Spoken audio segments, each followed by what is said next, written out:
용감한 토크쇼 직설 시작합니다. 먼저 주식시장 상황 살펴보겠습니다. 장현지 아나운서 전해주십시오. 이 시각 시황입니다. 우리 시장 긴 추석 연휴를 앞두고 순항하고 있습니다. 오늘 국내 증시 양대지수 상승 출발했고 현재도 상승세 이어갑니다. 코스피와 코스닥이 나란히 0.6%대 오름세 기록하고 있습니다. 코스피가 현재 3,447포인트, 코스닥도 847선에서 움직입니다. 수급 상황 보시죠. 오늘 유가증권 시장 외국인과 기관이 쌍끌이 매수 우위를 보이면서 지수의 상승을 주도하고 있습니다. 외국인 현물 시장에서 2,258억 원 순매수하고 있고요. 선물 시장에서도 매수 우위 보여줍니다. 한편 기관 역시도 827억 원 사자 포지션 취하고 있습니다. 현재 개인만 홀로 3,068억 원 팔아냅니다. 코스닥 시장입니다. 코스닥 시장에서는 기관만 삽니다. 외국인이 66억 원 팔자 포지션 취하고 있고요. 개인도 215억 원 매도 우위 기록 중입니다. 기관만 홀로 307억 원 순매수하고 있습니다. 코스피 시총 상위 종목 거래가 확인하시죠. 엔비디아 훈풍 속에 오늘 반도체 투톱이 바로 반등합니다. 삼성전자가 1.3% 오름세로 8만 5천 원, SK하이닉스가 2.1% 오르며 35만 5천 원에 거래되고 있습니다. LG에너지솔루션이 0.8% 약세입니다. 거래가 34만 4,500원이고요. 삼성바이오로직스 1.2% 상승합니다. 한편 한화에어로스페이스는 1%대 약세 보여주면서 거래가 109만 5천 원으로 집계되고 있습니다. 6위부터 10위도 보시죠. 삼성전자 우선주 오름세, HD 현대중공업이 2.1% 상승합니다. 52만 6천 원이고요. 현대차가 1%가량 상승하며 21만 6,500원. KB금융은 0.4% 약세입니다. 11만 5천 원에 거래되고 있고 시총 12위에 두산 에너빌리티가 올라와 있습니다. 미국에서 2050년까지 490조 원 규모의 원전 투자 붐이 일어날 것이라는 소식에 오늘 두산 에너빌리티가 3.8% 강세입니다. 현재 거래가 6만 5,100원으로 집계됩니다. 코스닥 시총 상위 종목 거래가도 확인하시죠. 알테오젠이 반등하고 있습니다. 1.6% 오름세, 거래가 46만 5천 원이고요. 에코프로비엠 보합인 가운데 펩트론 0.3% 강세입니다. 거래가는 30만 500원. 에코프로가 0.5% 약세 4만 7,200원이고 파마리서치 오늘은 3.4% 하락합니다. 거래가 58만 원으로 집계됩니다. 6위에서 10위도 보시죠. 레인보우 로보틱스가 1%가량 빠집니다. 거래가 30만 6천 원이고요. 리가켄바이오는 5.7% 오늘 강합니다. 현재 거래가 14만 8,300원. ABL 바이오도 3% 넘는 오름세 기록하고 있습니다. 9만 5,300원에 거래됩니다. 한편 삼천당제약은 0.2% 내림세로 21만 5천 원. HLB 보합권에서 거래되고 있습니다. 오늘 시장 특징적인 부분 체크하시죠. 고체 산화물 연료전지 관련주가 강세 기록 중입니다. 뉴욕 증시에서 블룸에너지 주가가 급등한 영향인데요. 블룸에너지는 와이오밍주 신규 발전소에 첨단 연료 전지를 공급한다는 소식에 간밤 주가가 15% 가까이 오른 바 있습니다. 이 소식에 국내 증시 관련주로 SK D&D가 13% 넘게 상승합니다. 거래가 12,665원이고요. 아모센스가 7.2% 오름세로 8,930원. 두산 퓨얼셀도 5% 넘게 뜁니다. 거래가 29,950원으로 집계되고 있습니다. 한편 치매 관련주 역시 상승합니다. 오늘 코스피에 신규 상장한 명인제약이 섹터의 상승을 이끌고 있습니다. 중추신경계 치료약물 생산과 판매업체인 명인제약 오늘 화려하게 데뷔했는데요. 지금 상승폭이 조금 축소되긴 했습니다만 여전히 86% 급등합니다. 현재 거래가 10만 8,100원이고요. 그밖에 보령이 2% 넘는 오름세로 8,910원, 젠백스가 3.7% 강세입니다. 거래가 5만 2,300원으로 집계되고 있습니다. 외환시장 상황 살펴보시죠. 오늘 환율 1,404원에 출발했습니다. 9시 30분 기준으로는 1,408원까지 올랐었고요. 지금은 다시 약세입니다. 1,403원대에서 움직임 보여주고 있습니다. 지수 보시죠. 코스피 코스닥 여전히 0.6%대 오름세 기록하고 있습니다. 코스피가 3,447포인트, 코스닥은 847포인트입니다. 10월의 첫 거래 스타트가 좋은 국내 증시, 외국인이 코스피 현물과 선물 시장에서 동반 순매수를 하고 있는 만큼 외국인의 힘으로 상승세 키워갈 수 있을지 지켜보시죠. 지금까지 시장 상황 전해드렸습니다. 네, 간밤 미장에 다양한 상승세를 가지고 또 오늘 우리 국장에서도 지금 출발은 강세로 시작을 했습니다. 계속해서 시장의 다양한 이슈들을 풀어보는 시장 따라잡기로 이어가겠습니다. 유니스토리 자산운용 김장열 투자전략본부장 나오셨습니다. 안녕하십니까? 네, 안녕하십니까? 일단 긴 연휴를 앞두고 있는 가운데서 지금 관망세가 보이는 것 같기도 한데 오늘 장 초반은 일단 강세로 출발을 했어요. 네네. 아무래도 이제 간밤 미장 영향도 있는 것 같고요. 그렇죠. 미장에서 반도체주하고 이제 엔비디아 포함해서 몇 개 주식하고 바이오 주식이 일라이릴리 뭐 기타 등등 화이자 포함해서 그쪽이 오를 만한 이유가 뉴스가 있었기 때문에 뭐 코어위브하고 엔비디아하고 딜한 거 이런 거 그다음에 화이자가 가격을 약가를 50% 낮추면서 온라인으로 판매하면서요. 그리고 대신에 관세는 3년 면제되고 이 두 가지가 가장 큰 꼭지였거든요. 그래서 한국에 관련되는 반도체라든지 제약 바이오주가 비슷한 흐름을 가고 있다라고 말씀을 드릴 수 있겠고요. 간밤에 지표가 몇 개 나왔는데 네. 그거는 뭐 그다지 큰 임팩트가 줄 정도는 아니었기 때문에 그 정도로 시작하니까 0.5% 이상으로 시작하는 거는 타당하다고 봅니다. 단 환율이 어떻게 되냐가 좀 중요하겠죠. 네. 환율이 뭐 1,410 넘어가면은 지금 시초가에 한 1% 가까이 가다가 빠진 것처럼 좀 더 밀릴 수도 있고 환율이 안정화되면 조금 더 다시 올라갈 수도 있고 그런 움직임이 아닐까 싶습니다. 지금 환율은 1,409원. 9원, 8원. 말씀하신 1,410원을 향해서 또 만약에 가고 넘어선다면 네. 말씀하신 대로 제한적인 조정이 일어날 수도 있는 거고 지금 9월은 사실 이제 전통적으로 보면 좀 조정장 약세장이라고 이제 말씀을 우리는 이제 네. 일단 알고 있었는데 우리는 되게 강했잖아요. 9월이. 네, 강했습니다. 네. 이제 10월 어느덧 왔습니다. 네네. 그러면 이제 추석 연휴 지나고 방향성을 새로 탐색을 해야 되는데 네네. 어떻게 전망하십니까? 일단 생각보다 강했던 거는 참 좋은 경우죠. 이제 일단은 악재가 있긴 있었어요. 한미 협상, 관세 협상에 대해서 아직 해결이 안 됐다는 거. 환율이 약간 요동까지는 아니지만 신경 쓰이게 만든 게 9월 막판의 이슈였는데 그거를 일단 어찌어찌 해가지고 여기까지 왔습니다. 여전히 관세 협상이 마무리되는 것이 그렇죠. 에이펙 미팅 이전에 빨리 돼서 좋죠. 근데 10월 달은 상반기가 없잖아요.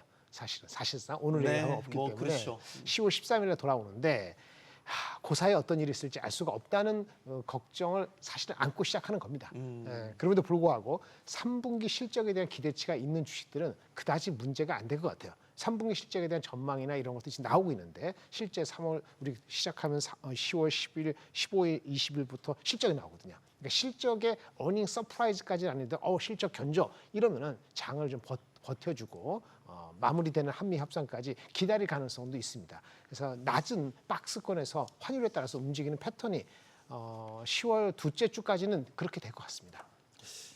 이게 이제 오랜 기간도 휴장을 하고 딱 우리가 다시 재개장을 하면 네. 그 사이에 터졌던 이슈들이 한꺼번에 반영되는 속성이 있나요? 예를 들면 관세 협상 말씀 주셨지만 트럼프가 또 어떤 돌발 발언, 네네. 폭탄 발언을 할 수도 있는 거고 그렇죠. 그 사이에 관세 협상이 뭐 좋은 방향이든 안 좋은 방향이든 네네. 일정 정도의 어떤 결과물이 나올 수도 있는 거고 그러니까 우리가 예측할 수 없는 상황들이 이제 네네. 우리가 쉬는 동안 벌어질 수 있다. 그렇죠. 는 그게 거죠. 가장 큰 이슈이기 때문에 거래량이 많이 동반이 안 될 거예요. 어제까지 만약에 이 실현을 하실 분은 어제 다 했고 네. 이제 오늘 해봤자 뭐 내일 모레 돈을 찾을 수 없는 거니까 그렇죠. 그런 네. 운동이 끝났거든요. 그러면 오늘 내일 사이에 거래가 수반돼서 무슨 뉴스에 움직인다. 그러면 그 의미가 있어요. 근데 거래가 수반되지 않고 뭐 조금만 뉴스 가지고는 그렇게 큰 움직임이 없을 거라 보여지는 게 맞고요. 환율은 좋게 생각하는 장은 아까 그 미국하고 험한 얘기 오가고 뭐 험한다는 것이 우리 입장에서 당하고 이런 것이 어떻게 보면 거의 최악의 가능성을 한번 상정해 봤기 때문에 웬만한 시나리오에서는 근데 실질적으로 만약에 진짜 3,500불 그대로 하고 네. 이렇게 되면은 뭐 수압 아무것도 없고 이렇게 되면 진짜 한번 충격이 한 번 더 있을 수 있습니다만은 그거보다는 컴프로마이즈 어떻게 하든 되지 않을까라는 기대 심리가 있어요. 그래서 환율이 1,370에서 1,430 이 박스권에서 지금 노는 거예요. 예.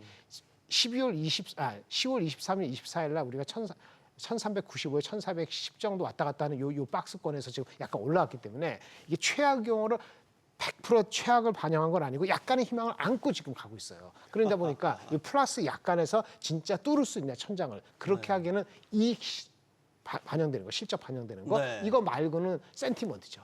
그리고 유동성 자금이죠. 근데 유동성 자금이 적진 않잖아요. 그렇기 때문에 이것이 받쳐주다 보니까 빠질 것 같으면 사고, 빠질 것 같으면 사고 이런 패턴이 반복되고 있는 거예요. 그냥 기조를 본다면은 이 관세랑 관계가 없다고 보는 조선주가 다시 한번 어텐션을 받는 게 타당하고요. 환율하고도 별 실질적인 관계가 없으니까. 그다음에 미국 꼭지하고 갖다 붙이는 하이닉스, 네. 삼성전자 이런 것들은 실적에 대한 기대가 남아 있잖아요.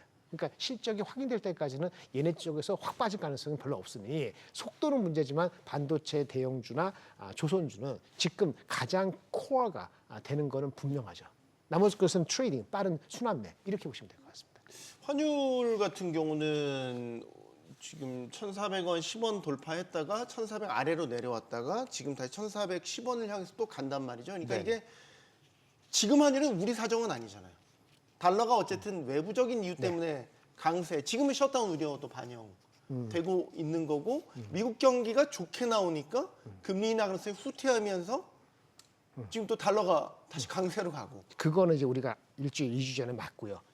받았죠. 예, 일주일 사이에 지금 이제 셧다운이고. 예, 셧다운보다는 그 한미 그 통상 그 관세 협상이 잘 안 될 거다는 얘기죠. 그거 우려인 거예요. 그건 이제 우리 워낙 약세 요인 아닌가요? 그게 워낙 약세죠. 원래는 유럽 그렇죠. 재정 위기로 맞아요. 달러 강세 갔고. 그리고 그게 우리나라의 고유한 워낙 약세의 요인인 거죠. 그래서 1430, 20, 40 갈 수 있다는 두려움 때문에 외국인들 들어오는 타이밍을 그렇게 밀려 들어오지 않고 재면서 들어온다는 말입니다.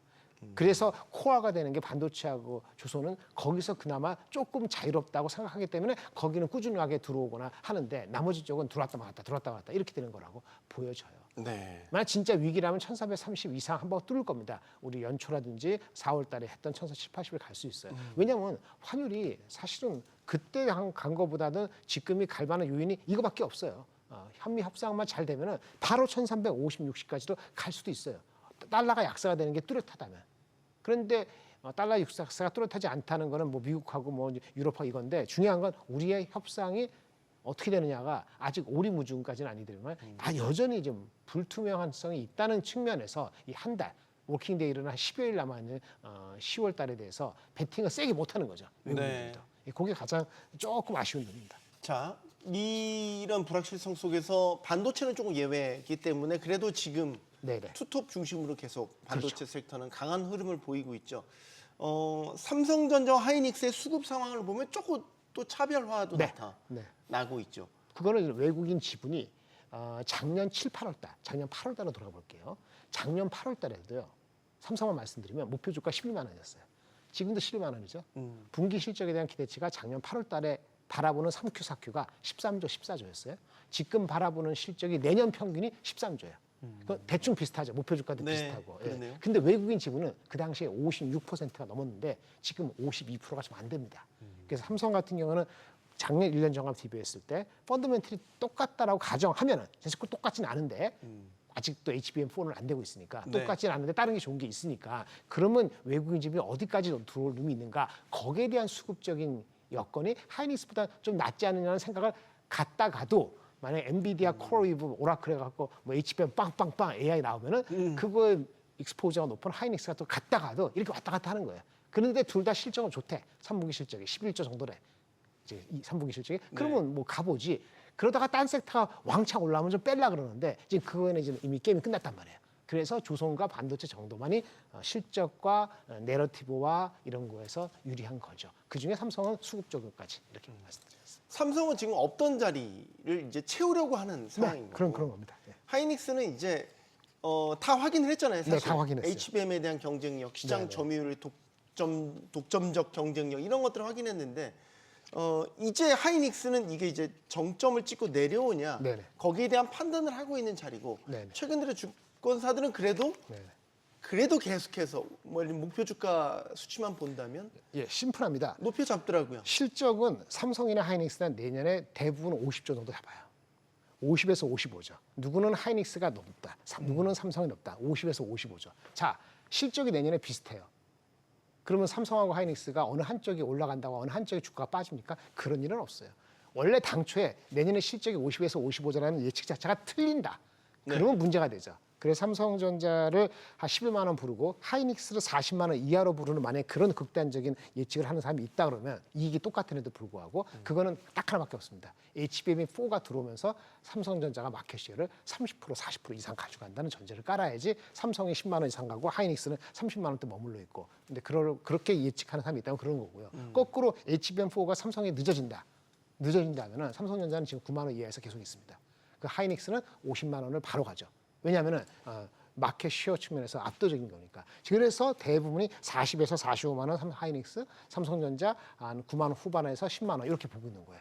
그렇게 균형 있게 보려고 하는 거죠. 자기네들도 모르니까. 최근에 의약품 관세 트럼프 대통령이 또 이야기를 했어요. 제약바이오주는 어떻게 보십니까? 이게 제약바이오주도 계절성도 있고 빅이벤트를 앞두고 오르는 그런 특성도 있고 네네. 지금 금리가 내려가는 추세고. 금리 인하가 추세적이면 바이오식을 사셔도 됩니다. 금리 인하가 추세적이면. 연준이 금리 인하 다시 재개했으니까 사도 되겠네요. 아, 그건 잘 모르겠어요. 아니에요. 한 번 했는데 10월 달에 할 가능성 높죠. 12월 달에 할까요? 그 베팅하시면 꾸준히 사시면 됩니다. 특히 개별 종목을 아시면은 내려갈 때 사시면 됩니다. 이벤트가 있어요. 개별 종목에. 네. 그냥 미국이 지금 약가 때문에 좀 헷갈리긴 하지만은 약가도 뭐 이렇게 그 인도도 사실은 약가 영향 받지 않거든요. 그 복제약 제품은 이거는 바이오시밀러. 관계 없기 때문에. 근데 미국 공장 지라는 거 아니에요. 그래서 파이자처럼 가격을 낮추고 미국 공장 짓고 이러는 업체들은 괜찮아요. 근데 우리나라는 기술 라이선싱이기 때문에 사실은 괜찮아요. 기술 라이선싱 하는 건 관계 없거든요. 걔네가 가서 파는 거니까. 네. 다 괜찮아요. 유일한 거는 그런 걸 추진할 때 뭐가 되죠? 자금도 필요하고 이슈가 생길 수 있기 때문에 네. 개별적으로 봤을 때 어느 종목에 그런 거 없다라고 하면 그건 완전히 개별적으로 먹는 거고 전체 제약바이오를 지금 그렇게 물어보신다면은 예, 금리만 꾸준히 내려간다면 제약바이오가 하나의 축을 할 수도 있다고 말씀드릴 수 있어요. 근데 그게 눈에 확 보이기 전까지는 반도체하고 조선방산 이런 패턴의 한국은 흐름이 더 가지 않을까라고 생각이 드는 거죠. 금리 인하가 추세적이면은 제약바이오도 좋고 결국은 전기차 관련되는 것도 괜찮은 건데 우리는 전기차 자체는 테슬라와 경쟁하거나 아니니까 쉽지가 않지만은 네. 2차 전지는 다시 한번 올라올 수도 있거든요. 진짜 금리 인하가 추세적이면 성장주에서 올라갈 게 많습니다. 지금은 올해는 2번, 3번 하더라도 내년에 그 페드가 준 거는 금리 한 번이거든요. 만약에 올해까지 하고 내년에 금리는 한 번이라 그러면 올해 이렇게 올라가는 것이 트레이딩 바이 이상으로 안 갈 수도 있어요. 그러기 때문에 그래서 이제 앞에 말씀드린 반도체와 조선방사 이런 쪽이 있는 거죠. 금리 인하랑 실질적으로 무관하거나 아니면 관계가 별로 없기 때문에 그렇습니다. 네. 자, 코스피 5천 포인트를 향한 정부의 정책 뒷받침 뭐 계속 나오고 있습니다. 3차 상법 개정, 자사주 소각 의무화를 또 골자로 한 내용이기 때문에 최근에 이제 증권주, 지주사 이제 이런 섹터들의 움직임 예의주시할 수밖에 없습니다. 맞습니다. 그런데 뭐 신통치는 않죠. 좀 올라가는 것 같더니 또 증권주는 조정을 또 받대요. 그러니까 수급이 올라가려면 증권주는 거래량이 폭발해야 됩니다. 근데 거래량이 여전히 낮아요. 네. 대기 자금은 뭐 70몇 조 있고 유동성 자금도 많고 뭐 비투지 사고 하는데 실제 거래가 많이 되지가 않고 있어요. 그게 외부적인 뭐 환율이라든지 이런 게 다 연결되다 보니까 좀 많이 빠질 때 좀 들어가고 들어가고 나서는 좀 잡히고 이러는 거거든요. 물론 최근에 하나투자증권 이렇게 급등한 거는 그건 네이버하고 관련되는 거니까 네이버 파이낸셜 두나무 관련되니까 두나무에 대한 지분 때문에 하나투자증권이 맞죠. 올라간 예정이고 하나투자증권이 나머지는 그런 게 아니다 보니까 추세적으로 확 보일 정도는 아직 발현한대요. 거래량이 터져야 됩니다. 3분기 실적에서 서프라이 나오면서 사람들이 와 흥분해야 돼요. 그러기 전에는 증권은 그렇고 지주는 좀 다르죠. 자회사에 따라서 자회사에 따른데 자회사도 뭐 원전 관련된 두산에너비를 왔다 갔다 했고 네. 그나마 CJ는 올리브영에 대한 게 있으니까 그나마 내려가더라도 좀 방향성을 잡고 있는데 나머지 것들은 아까 분리 과세 세율 35%냐 15% 25%냐 그 다음에 대상 그렇죠? 대상을 확대하느냐 얘기가 좀 나오고 있죠. 기재부 차관도 지난주에 나와서 뭐 방송에서 얘기도 하고 네. 근데 이제 확정을 줘야죠. 예, 그렇게 빨리 되면은 그 모멘텀이 그쪽에서 받을 수는 있습니다. 알겠습니다. 자, 최근에 이제 개별 종목별로 보면 네이버가 상당히 주목을 끌었습니다. 왜냐하면 가상자산 거래소 업비트를 운영하는 운영사 두나무와의 주식 교환을 통한 합병 가능성이 지금 시장을 뜨겁게 달구고 투자자들을 흥분시키고 맞습니다. 있습니다. 아직 공식 발표된 건 아닙니다. 네. 보도가 나왔고 이와 관련된 기대감이 지금 끌어오르고 있는데 네네. 또 요즘 조정을 받긴 받더라고요. 맞아요. 오늘 좀 큰 폭으로 받고 네이버 주가 보여주시면 어떻게 보십니까? 지금 이 합병 가능성은 상당히 큰 이슈는 메가 이슈죠. 네이버 주가가 네네. 사실 실적과 별개로 주가가 참 못 간다는 그렇죠. 지적을 많이 받았는데 이 두나무와의 합병 가능성은 상당한 호재로 지금 인식이 되고 있습니다. 네, 심플하게는 네이버가 다 검색하고 쇼핑하고 그렇죠. 결제하고 다 하잖아요. 근데 이제 또 하나 성장, 우리나라에 박혀 있는데 또 하나의 성장이 가상자산이라는 게 있는데 스테이블 코인 시장이 열린다고 생각했는데 스스로 알아서 하려고 하다 보니까는 네. 근데 파트너십해서 하는 것이 더 의미가 있다라고 생각을 하지 않겠습니까? 거래소에서 가상 에서 코인에서 1등인 회사이고 전 세계 4위 정도고 규모가 크고 60조가 70조 하니까요. 네. 당연히 이제 두나무 입장에서도 두나무도 상장하고 싶었는데 그거는 조금 다른 걸로 취급되다 보니까 좀 어려움이 있었고 제재 같은 것도 있고 하다 보니까 어려움이 있었단 말입니다. 그래서 네이버 페이하고 그렇죠? 네이버 파이낸셜, 네이버 페이가 갖고 네이버 파이낸셜하고 파이낸셜이죠. 네. 합병 내지는 그 밑에 1대1로 완전히 포괄적으로 가는 거잖아요. 그러니까 둘 다 의미가 있었어요. 둘 다 상장하고 싶어하고 둘 다 자금을 확보하거나 또 엑시트하고 싶어하고 둘 다 의미가 컸었어요. 의미가 있는 거예요. 그래서 하는 건데 그래도 의미가 있습니다. 성장성 높아지는 거니까. 근데 만약 교환 비율 그러니까 따라서는. 네이버의 성장 PR이 15배, 16배에서 20배, 25배로 갈 수 있느냐에 이런 것들이 붙어야 되는 거예요. 당연하죠. 그래서 지금 이슈는 뭐냐면 네이버 파이낸셜보다는 두나무의 가치가 최소한 3배, 4배 뭐 이렇게 이상 차이가 있다는 게 사람들 헷갈리게 만드는 거죠. 그러면 이제 네이버 보유자들은 저희 보유자들은 또 생각이 또 달라질 뭐 수 그렇게 있겠네요. 생각할 수 있는 것이 어제 그저께 나온 거예요. 네이버 파이낸셜이 두나무를 먹었는데 사실은 두나무의 가치가 1대4 거꾸로 되면은 두나무의 지금 송시영 회장하고 부회장 포함해서 그분들이 네이버 파이낸셜 지분에서 사실상 1대 주주가 되거든요. 근데 네이버 파이낸셜 자체는 이제 네이버의 100% 자회사인데 네네네. 그럼 이제 네이버와의 관계가 어떻게 되는 그러니까, 거지? 그러니까 네이버 파이낸셜이 생겼어. 1대4의 비율로 해가지고 그러니까 최대 주주가 많지는 않지만 뭐 19%, 18% 돼가지고 송치영 회장이 되고 네. 그 바로가 네이버가 되고 네. 그 밑에가 부회장이 되고 뭐 이렇게 될 가능성이 있거든요. 지금 1대4나 1대3.5나 이렇게 비율 되면은 네. 시가총액 뭐 5조, 뭐 15조 이렇게 하면 그렇게 나와요. 그러면 최대 주주가 이게 개인들이잖아요. 그럼 그 사람들 먹고 튀게 하면 어떻게 되냐 이런 생각을 가질 수 있는 거거든요. 네이버 파이낸셜에 그래서 이걸로 끝이 아니고 그렇게 되면은 네이버 파이낸셜하고 본사 모회사 네이버하고의 주식에 다시 세팅이 또 있을 거라는 생각을 사람들이 하는 거죠. 그러니까. 그리고 나중에 그러면 그렇게 해서 네이버 파이낸셜에 대한 지분이 여전히 어차피 이해진 그 의장이 의장. 3%밖에 없었는데 이분들이 들어와서 그렇게 하더라도 이 송치영 회장이 1대 주주라는 게 제일 높은 주주. 뭐 그래봤자 블랙락이나 국민연금보다는 낮을 수도 있습니다만은 그분에 의해서 5% 되고 이렇게 이해진 씨가 뭐 3% 되고 이렇게 되면서 대체 주인이 누구야? 이렇게 되면은 이 골때려 지는 상황이라고 보는 건데 이게 아주 이상하게 볼 것만은 아니에요. 우리나라가 항상 최대 주주는 누군가 총수고 그 사람이 모든 걸 다 좌지우지하는데 네이버는 그렇게 안 했거든요. 이혜진 씨가 원래부터 그렇게 안 했고 자기가 실질적으로 우리 사람들이 우리가 인식은 그렇게 하고 있지만 돈이 필요하고 회사를 인수할 때 주식을 팔면서 주식을 내주면서 자기 지분을 희석시키면서 회사를 크게 했단 말이에요. 네. 이것도 사실은 그거 일환으로 보신다면은 그 큰 그림으로 보시려면 긍정적으로 보는 게 기본적으로 맞다고 봐요. 근데 우리가 이렇게 하고 나서 이렇게 하는 예외가 별로 없잖아요. 그러니까 이게 뭐 또 쪼개기 상장한다, 미국이 상장한다, 어떻게 되냐 이렇게 잡음을 시나리오를 하다 보면은 이 딜 자체의 원래 본연이 의미가 없다고까지 해석하면 말이 좀 이상하게 되는 거죠. 그래서 저는 이런 케이스가 한국에만 특별히 없어서 그런데 우리 테슬라나 우리 누구죠? 우리 누굽니까? 구글? 엔비디아 같은 경우도 네. 그 최대 우리 CEO가 지분이 그렇게 많지 않아요. 항상 그 이슈라고 우리는 보잖아요. 근데 그게 노멀한 거예요. 회사를 크게 하면서 자기 지분을 자기 지분 자체가 큰 게 아니고 자기 역량을 통해서 같이 성장한다는 개념을 하는데 우리는 그렇게 안 한 게 노멀하기 때문에 이런 케이스가 매우 애브노멀하게 보는 거고 그러면 그 자체로 사업의 확장성에 대한 긍정적인 거는 더 한 번 더 희석하고 들어가는 그러한 습관이 아직까지는 있다라고 보기 때문에 저는 이런 거 그럼 딜 안 할까요? 딜 안 하면 주가가 그러면 30만 원 넘어가나요? 다시 되돌아가겠죠. 그러니까 이런 게 있어서 주 딜이 30만 원, 35만 원을 가는 큰 흐름에서 간다고 보시는 게 맞다고 보는 거죠. 네. 저 지금 협상이 진행 중이라고 이제 보도된 게 사실이라면 사실 결론은 이미 다 내놓고 다 나눈 거죠. 그다음에 세부적인 협상만 지금 하고 있을 네, 겁니다. 맞습니다. 네. 뭐 제 경험상도 그렇고. 자, 넘어가 보죠. 지금 네이버 얘기를 너무 길게 했군요. 마지막 하나 그럼 여쭤볼게요. 미 연방 정부가 지금 셧다운 우려가 지금 거의 임박.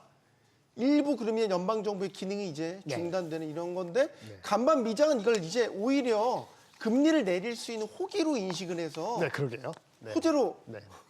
반영했어요. 이건 어떻게 된 겁니까? 뭐 증권 금융시장이 좀 잔인하죠. 항상 그러잖아요. 어느 회사 문 닫고 사람들이 잘릴 때 주식은 오른다고. 똑같습니다. 셧다운 그 연방 그 정부에 있는 사람들 40만 명, 50만 명 자르거나 아니면 휴가 주거나 이런 식으로 해서 압력을 가하면 민주당이 협상 나오지 않을까라는 생각을 갖고 있는 거고요. 7년 전에 이렇게 셧다운했을 때 한 달 이상 갔을 때 GDP의 0.2%포인트가 영향이 있었습니다. 길게 안 가면 임팩트 없다라고 주시장은 인식하고 반응하는 것 같습니다. 진짜 마지막 질문. 금값 어제 또 3,800달러. 네네네. 아, 이게 멈추지가 않네요. 네네. 아무리 이제 시절이 수상하더라도 너무 많이 오르는 거 아닙니까? 이거 금값이 안전자산이 3,870. 워렌 버핏은 굉장히 이게 이해 못할 상황인데. 그러니까 저번에 한 달 전에 9월 3일에 나오고 나서 금값이 한 9% 오르고 은값은 15% 올랐어요. 은이 더 올랐어요. 아, 진짜 은혜 시대인가요? 제가 이제? 여기 와서 9월 3일에 발표 우리 했을 때 그때 이후로 10%, 15% 올랐거든요. 네. 은값하고 금값하고 차이가 아직도 82배 차이예요. 금값이 82 높다고요. 80배 이하로 내려가면은 이제는 은보다는 금이 다시 날 수도 있고 그때쯤 되면은 아마도 우리가 위험 자산과 위험 자산 아닌 걸 회피하는 해지하고 그 둘 다 성장했잖아요. 아마 거기에 마무리될 것 같습니다. 업사이드는 대략적으로 5에서 7% 정도의 시장의 업사이드 하고 나면은 둘 중에 하나 갈릴 것 같아요. 해지가 될 것이냐 아니면 위험 자산을 갈 것이냐. 지금까지는 둘 다 어떻게 될지 몰라갖고 금리 인하도 해놓고도 어떻게 될지 모르고 경기도 관세 때문에 어떻게 될지 모른다는 걸 마음속에 갖고 있는 충돌하는 사람들 마음속에서 이거를 둘 다 가져갔다고 보여지거든요. 근데 이거는 절대적인 주가로서는 제가 봤을 때 여기서 5에서 10% 이상 간다면은 그 장이 그 우리 주식 장이 내려가거나 아니면 그게 안 내려간다면 주식 장이 올라가거나 저는 그렇게 보고 여기서부터 5에서 10% 이상 갔을 때는 저는 따라간다고 말씀을 드리기는 어려울 것 같습니다. 마지막 불꽃일 수도 있다고 보여집니다. 그러면은 마지막 불꽃일 수도 있으니까 따라가지 말자. 그럼 기존에 담고 계셨던 분들도 이제는 제가 5에서 10%라고 저는 이제 말씀드렸어요. 서서히 이제 5에서 10% 말씀드렸어요. 근데 주식 시장도 단기적으로 5에서 10%예요. 그러니까 비등비등한 거예요. 그러니까 아주 초미의 관심을 가지고 관세하고 환율하고 이 협상이 되는 것에 따라서 한쪽을 택해야 돼요. 그 한쪽을 택하는 게 아마 10월, 11월에 결판이 날 것 같습니다. 저 화면 하나 마지막 진짜 설명. 네. 은 투자 전략. 단기 트레이딩, 네. 뭐 친환경 태양. 저 은은 사실 쓰이잖아요, 산업에. 네네네. 그러면은 지금 이제 최근에 은의 상승률이 더 좀 탄력적으로 올라가니까 경기가 둔화되지 않고 금하고 괴리 차이가 벌어져 있기 때문에 은이 더 따라 올라간 거예요. 은의 50%는 산업재로 쓰이기 때문에 산업이 나쁘지 않다라고 하는 것까지 됐는데 금보다 너무 뒤쳐져 있네. 그래서 따라간 거예요. 근데 그 따라간 정도가 대충 이제 거의 비슷하게 따라갔기 때문에 이젠 갭이 여기서 은이 더 올라간다면 글쎄요. 그 매력은 조금 반감될 수밖에 없는 그런 변곡점에 맞이했다라고 말씀드릴 수 있겠습니다. 시장 따라잡기 여기서 마무리하겠습니다. 유니스토리 자산운용 김장열 투자전략본부장이었습니다. 고맙습니다. 감사합니다.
10월 1일부터 미국의 의약품 관세 압력 시작됩니다. 여기에 도널드 트럼프 대통령은 영화, 또 가구 이렇게 갈수록 관세 적용 범위를 넓혀가고 있는데요. 자, 이런 상황에서 한미 관세 협상 교착 상태에 빠졌습니다. 상대는 우리가 이제껏 경험했던 미국의 대통령과 다릅니다. 트럼프 대통령이죠. 만만치 않은 상대와의 협상을 위해서 또 머리를 맞대봐야 될 것 같습니다. 함께해 주실 분들 소개해드리죠. 홍현익 전 국립외교원장 나오셨고요. 또 통상교섭본부장을 지내신 인하대 국제통상학부 정인교 교수, 또 명지대 국제통상학과 김태환 교수 나오셨습니다. 안녕하십니까? 네, 안녕하세요. 반갑습니다. 용감한 토크쇼 직설은 SBS BG 뉴스 앱과 유튜브에서 실시간으로 시청하실 수 있습니다. 미국에 공장이 없는 외국산 의약품에 대해서는 100% 관세를 부과하겠다. 트럼프 대통령이 자신의 소셜미디어를 통해서 밝힌 내용이죠. 자, 이 기준을 적용을 한다면 교수님, 이 기준을 적용한다면 우리 같은 경우는 아직 미국에 의약품 공장을 없는 이런 경우는 100% 관세를 적용받게 된다. 우리 합의한 국가가 아직 아니니까요. 지금 이 얘기가 되는 거겠죠. 그렇죠. 예. 일본과 EU에 대해서는 합의문을 작성을 했고 그것을 발효하고 있는 상황이어서 그동안 트럼프 행정부에서 의약품과 반도체 품목별 관세에 대해서 미뤄왔었어요. 그것은 비단 상대 국가의 협상 이슈도 이슈이지만 산업 구조 생태계 상에서 미국 국내 기업들이 필요로 하는 중간 품목들 중에 의약품과 반도체가 중요한 부분이거든요. 그런 부분에서는 미국이 섣불리 관세를 부과하는 것이 미국 기업의 비용 증가의 요인이 될 수도 있겠다. 이런 고려가 있지 않았는가 싶고요. 또 최근 들어서 트럼프 대통령이 영국 국빈 방문을 하면서 영국의 GSK라는 그 큰 오래된 바이오 그리고 헬스 케어 그런 그 의약 회사로 글로벌 회사로부터 투자 유치를 했어요. 이런 맥락에서 이제는 의약품에 대한 관세를 부과했는데 우리로서는 아직까지 관세 협상에서 합의된 내용이 아직까지 이행되고 있지 않기 때문에 상대적으로 100%의 관세를 현재로서는 그대로 부과되고 있는 그런 상황에 있죠. 만약에 교수님, 우리가 만약에 문서화, 그러니까 일본이나 유럽연합처럼 완전 타결을 했어요. 그러면 우리도 그럼 15% 적용, 그러니까 최애국 대우를 받는 겁니까? 아니면 그것도 아직 모르는 겁니까? 현재로서는 우리가 그런 혜택을 받을 수 없는 거죠.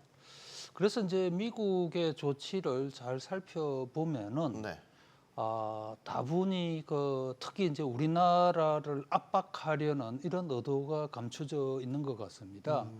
의약품에 대해서는 인도를 겨냥한 조치일 가능성이 있다라는 얘기들이 사실은 한 달 전부터 나왔었는데 네. 이번 조치를 보면은 인도가 주로 생산하는 복제약 제네릭이라고 그러죠. 네. 제네릭 의약품은 또 예외화 시켰어요.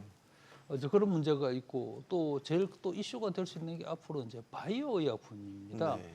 우리나라에도 바이오 의약품을 만들어내는 굴지의 회사들이 있는데 그 중에 한 2개 정도는 미국 내에서 이제 공장을 갖고 있는데 네. 다른 하나는 지금 전혀 그게 없기 때문에 아마 삼성은 아직 없죠. 제가 네. 특정 회사를 괜찮습니다. 삼성 셀트리온 바이오는 같은 경우는 전혀는 네, 인수... 삼성 바이오가 앞으로 크게 타격을 입지 않겠나라는 생각이 듭니다. 이게 최국 대우도 보장받지 못한다는 상황이라면 철강, 자동차에 이어서 소위 말해서 우리가 이제 핵심 수출 품목이라고 하는 것들이 사실 사정권 안에 다 들어가네요.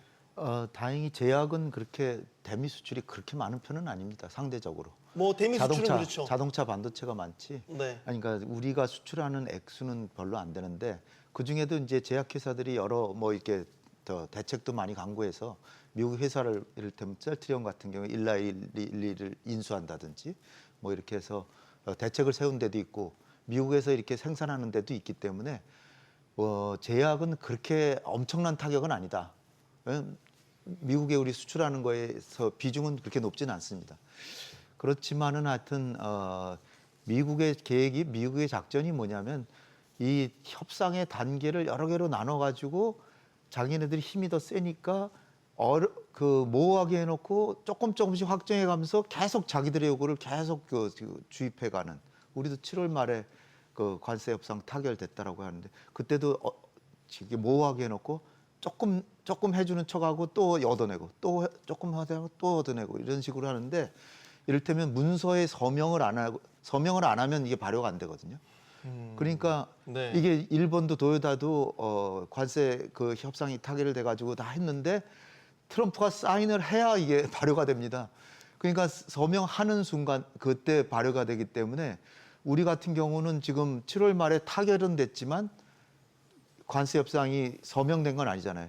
그러니까 우리는 계속 타결 안 된 거나 마찬가지 상황을 계속 받을 수밖에 없는 거죠.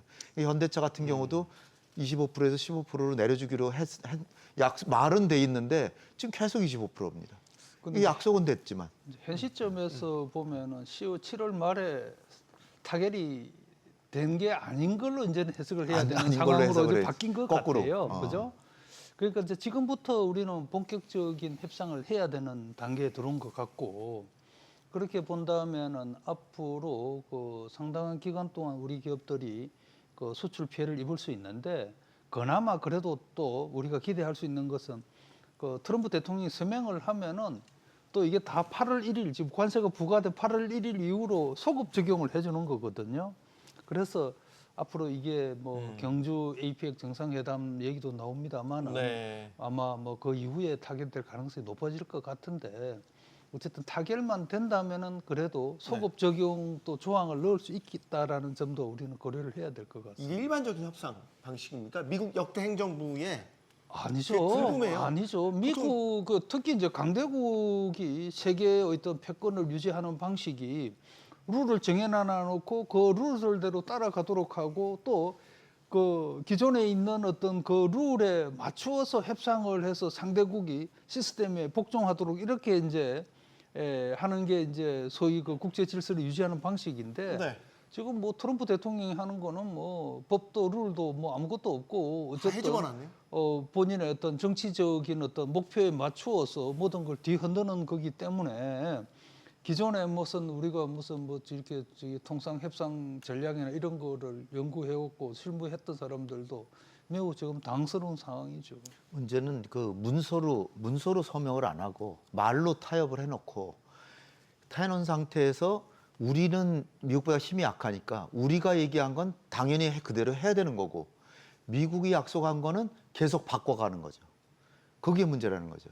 그러니까 둘 다 말을 바꿀 수 있으면 괜찮은데 우리는 3,500억 달러 그건 완전 기정사실화 그냥 미국은 딱 고정 박아놓고 그다음에 내용면에 있어서 모호하게 해놓고 하나하나 이제 이게 직접 투자를 다 3,500을 다 해라 뭐 이런 식으로 하니까 우리 입장에서는 설마 우리 능력이 그거 안 되는데 그걸 그렇게 하랴 그러고 구두로 타협해 줬는데 3,500억 달러 한 거는 그건 불변 바꿀 수 없다는 거고 내용면에 있어서는 모호하게 해놓고 하나하나 미국의 요구를 자기네 관철을 해나가니까 그 우리는 계속 손해를 계속 볼 수밖에 그러니까 아주 그 불공정한 협상인 거죠 이거는.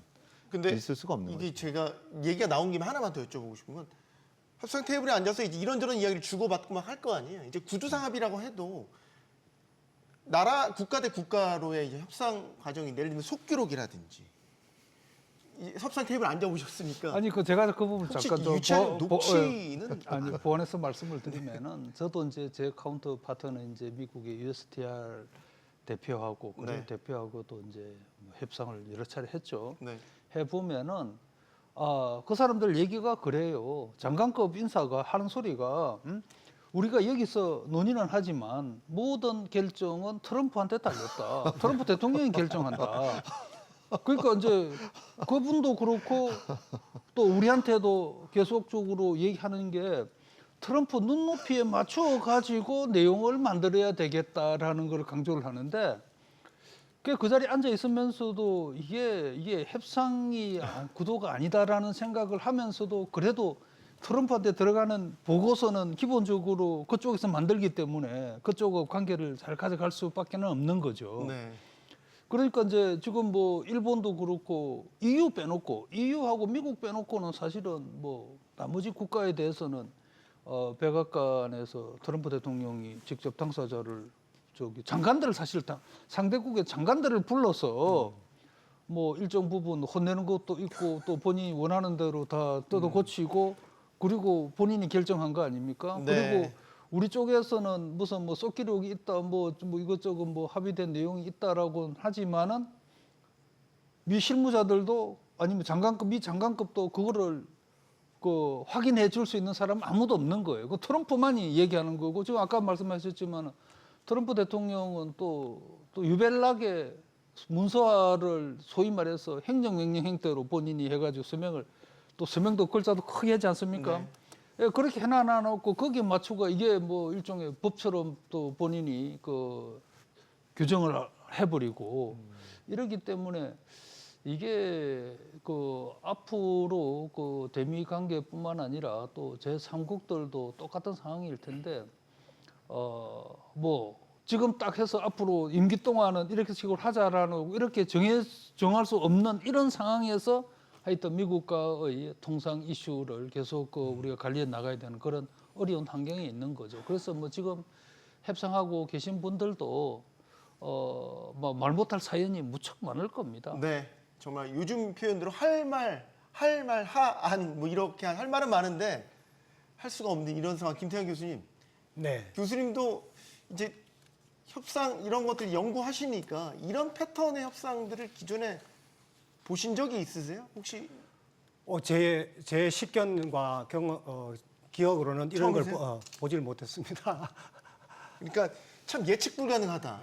더군다나 통상협상의 경우에는 그런 디테일한 부분이 들어가지 않습니까? 네. 민감하고 특히 숫자가 나오고 그게 기업과 국민과 국가의 손익이 직결되는 부분이기 때문에 아주 명확하게 객관적인 숫자로 이렇게 협상을 하고 그 결과를 공개하게 되는데 이번 경우에는 통상 협상을 상당히 크게 포괄적으로 하게 되면서 아까 우리 정 교수님과 우리 홍 원장님 말씀하신 것처럼 그렇게 일방적인 자기 방식대로 불어다게 열어놓고 자기 필요에 따라서 그 해석을 달리해 나가는 것을 주입하고 강요하는 이런 방식에서는 매우 우리가 낯설고 당혹스럽죠. 그래서 제 생각엔 이거는 결국 트럼프 대통령이 원맨쇼를 하는 거에 대해서 우리의 대책 방안은 우리 국가의 이재명 대통령의 리더십 발휘가 더욱더 절실하다. 지금 대통령실에서 이 통상 이슈에 대해서 조금 더 적극적으로 나서야 될 부분이 아닌가 이런 생각이 듭니다. 좀 안일하게 생각을 하고 있는 부분이 아닌가 이렇게 보여집니다. 아무리 트럼프 대통령도 반도체 관세는 쉽게 결정할 수 있을까요? 최근 이제 반도체 관세 관련해서 그 가전제품만에 예를 들어 반도체 칩이 들어간 숫자만큼 비례적으로 관세 부과한다. 뭐 이런 식의 이제 안을 내놨는데 반도체 관세는 미국 빅테크들도 직접적인 영향을 받게 되고 반도체 공급할 수 있는 데가 손에 꼽히고 이런 상황에서 트럼프 대통령 마음대로 그렇게 관세를 함부로 부과할 수 있을까 이 생각을 하는데. 그러니까 지금 참 좋은 질문을 해주셨는데 미국은 더더군다나 그 나라가 크고 고려해야 될 상황이 많기 때문에 네. 사실은 어떤 결정을 함에 있어서 그 관계되는 이슈들을 다 종합적으로 검토를 하고 결정을 하고 발표를 해야 되지 않겠습니까? 네. 근데 지금 트럼프 대통령이 지금 하는 방식은 그런 것보다는 본인의 어떤 그 이 정치적인 영향력을 키울 수 있는 이슈 같으면은 뭐 그런 부분에 대해서는 바로 그냥 반응해서 발표부터 해놔놓고 그 다음에 또 필요하면은 수정하는 이런 상황이거든요. 당연히 옳은 말씀이죠. 반도체를 뭐 우리가 무슨 뭐 개인적으로 소비하는 경우가 어디 있겠습니까? 네. 다 뭐 컴퓨터든 스마트폰이든 뭐든 뭐 다 이게 중간재로 다 들어가는 건데 여기에 대해서 100% 관세를 매긴다라는 것은 바로 이 재발등 찍는 것밖에 안 되는데 그럼에도 불구하고 미국 내에서 생산해야 된다라는 그거 하나 논리 때문에 그것도 뭐 과거 같으면은 관세를 매긴다 하면은 10에서 한 뭐 20% 정도만 하더라도 이 쇼크로 받아왔는데 받아들여질 수밖에 없는데 뭐 붙였다 하면 25, 30, 뭐 아니면 50, 100, 지금 100% 아닙니까? 네. 그리고 최근에는 또 뭐 영화에 대해서 또 100%를 붙이겠다고 네, 그러는데 영화 가구도 얘기했습니다. 가구. 이 가구는 뭐 다분히 캐나다에서도 목재도 많이 들어오고 또 뭐 또 이 아시아 국가에서도 동남아 이런 쪽에서 가구 생산해서 미국으로 보내는 거 있는데 글쎄요 그 미국 내에서 가구 생산이 가능하겠습니까 지금? 그럼에도 불구하고 어쨌든 가구에 대해서 부과를 하는 것은 하여튼 누군가가 트럼프 대통령한테 기속말로 네. 이거 때리면은 상당히 뭐가 될 겁니다라고 한마디 하면은 그게 바로 지금 뭐 그냥 발표되는 이런 상황이다. 가구 같은 건 노스캐롤라이나에 가구업이 많이 하는데 거기에 그 유권자를 겨냥해서 한마디 한 것을 이제 또 그러니까요. 이렇게 하는 걸.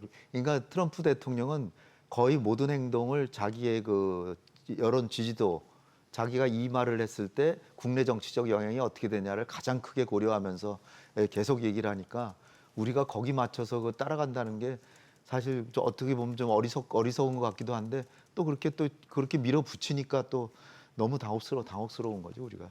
그러니까 영화 같은 경우도 김 교수님 이게 후반부 작업이라는 것도 되게 복잡하거든요. 미국에서 영화를 찍어도 후반부 작업은 아시아 쪽에서 하는 경우도 있고, 예를 들면 한국에서 잘 유명한 제작사가 만드는 오징어 게임 같은 거 넷플릭스에서 틀잖아요. 그럼 이런 경우는 관세를 부과가 되는 건가요? 그렇게 누구 손해인 거예요? 넷플릭스 손해 아닌가요? 뭐 이제 이런 식의 복잡한 이 산업계의 이 거미줄 같은 생태계를 전혀 고려하지 않은. 그렇죠. 기본적으로 관세는 상품에 부과되는 세금이지 서비스에 부과되는 세금이 아니거든요. 네. 그리고 지금 영화 콘텐츠나 건축 설계 콘텐츠나 이러한 의료 법률 서비스에 관세를 부과하겠다는 것은 이론적으로는 맞지 않습니다. 그러니까 그래서 어떻게 이거는 하냐고. 실제로 그러니까 어떻게 지금 할 거냐고. 아주 좋은 말씀 딱 해주셨는데 그게 영화에 대한 100% 관세 얘기가 지난 4월 달에 트럼프 대통령이 얘기했다가 불쑥 꺼냈어요. 화들짝 했어요. 영화계에서. 꺼냈는데 저도 이제 그 언론 인터뷰에서 그런 얘기를 했습니다. 몇 가지 문제가 있다. 첫째, 미국 영화라는 원산지 기준을 어떻게 정할 거냐. 대한민국의 CJ 엔터테인먼트가 우리 돈으로 미국에서 한국 배우들 데려다가 미국에서 100% 찍었다. 그럼 그게 어느 나라 영화냐? 미국 영화냐? 한국 영화냐? 이제 그런 문제가 있고요. 그 다음에 이게 무슨 뭐 통관 절차를 거치지 않는 거기 때문에 누구한테 매길 거냐? 세금은 우리 관세는 결국 소비자한테 구입자한테 해야 되는데 왜 그런 문제부터 시작해가지고 미국 내에서 난리가 났고 몇 시간 만에 없었던 일로 취소를 했거든요. 그건 없었다. 더 이상 얘기 안 하는 걸로 했었는데 또 몇 달 만에 다시 또 들고 나온 거예요. 그래서 이게 그 미국의 문제라기보다는 트럼프 지금 현재 백악관 진영의 문제도 상당히 심각하다라고 봐야 됩니다. 아까 네, 말씀 네. 마무리 좀 해주시면 네, 좋을 것 그 같아요. 우리 영화 산업에 미치는 영향은 사실 미미하다고 보여지고, 왜냐하면 우리 영화 서비스가 미국 시장에 진출한 게 극히 적고 우리 영화 제작이 국내용으로 많이 지금 포커스가 주어져 있기 때문에 영향은 적습니다만, 여기서 고려해야 될 부분은 사실 의약품이든지 영화든지 반도체든지 이러한 흐름 그 자체의 파급 영향도 필요하지만, 사실은 이러한 큰 흐름이 미국이 전방위적으로 교역국에 대해서 압력을 가하고 있고, 그 압력을 가하는 것에 대한 반작용으로 다른 나라들이 교역국들이 어떻게 대응하느냐에 따라서 또 다른 옥죄기나 압박을 가하는 그런 수단으로 활용을 하고 있다. 이런 것은 통상 협상에 임하는 우리 정부와 우리 협상단으로서는 심리적 압박이 상당히 강하게 되는 거죠. 그런 의미에서 미국이 이러한 각각의 그런 돌발적인 이러한 압력 수단에 대해서 일희일비하기보다는 큰 흐름 안에서 전반적인 통상 협상 틀을 가지고서 우리의 원칙과 기준을 가지고 협상에 임하는 것이 중요하다, 그렇게 보여집니다. 그럼 지금 영화, 가구 이렇게 최근에 이제 트럼프 대통령이 직간접적으로 얘기했던 추가 품목에 대한 이야기도 예를 들어서 백악관 내의 핵심 참모진들이랑 완벽하게 설계가 된 상태에서 이런 이야기들을 이제 꺼내는 게 아니고 즉흥적이고, 예를 들면 정치적 이해관계 이런 거에 따라서 그냥 일단 질러놓고 본다라는 심산으로 지금 대부분의 트럼프의 결정이 그렇게 해서 되는 것으로 여겨지고요. 이제 큰 그림으로 보면 미국이 뭐 지금 워낙 부채가 많다 보니까 37조 달러라고 합니다. 연방 부채가. 그럼 이게 얼마냐면 5경 원 정도 되는 거죠. 이거 뭐 상상을 초월하는데 매년 이자가 우리 돈으로 1,000조 원. 그래서 천조국이라 그러잖아요. 근데 네. 매년 이자를 부담하는 게 국방비랑 같은 줍니다. 이게 보통 이제 그 패권 전이론에서 패권 국가가 이게 점으로 가는 그 시점, 그 터닝 포인트가 언제냐, 언제 이게 전환이 되냐, 국방비와 그 국가 채무 이자 부담이 같아질 때부터 점으로 간다. 그런데 미국이 이제 패권이 점으로 가는데 네. 이거를 갖다가 옛날에는 이제 뭐 저 돈 찍어서 이제 다 해결했는데 그것만이 이제 해결할 수가 없는 거죠. 그래서 이자를 적게 내려고 기준금리를 이렇게 내리라고 계속해서 그 저 연준에다가 지금 요구하고 있잖아요. 네. 근데 계속 못 하잖아요, 또. 그런 상황에서 만기가 도래하는 채권에 그걸 연장을 해야 자기네가 부도가 안 나잖아요. 그래서 영구채이기도 하죠. 그러려면은 네. 달러 가치가 또 유지돼야 된단 말이죠. 달러 가치가 유지가 안 되면 외국 자본들이 미국 국채를 안 사잖아요. 달러가 세야 사니까.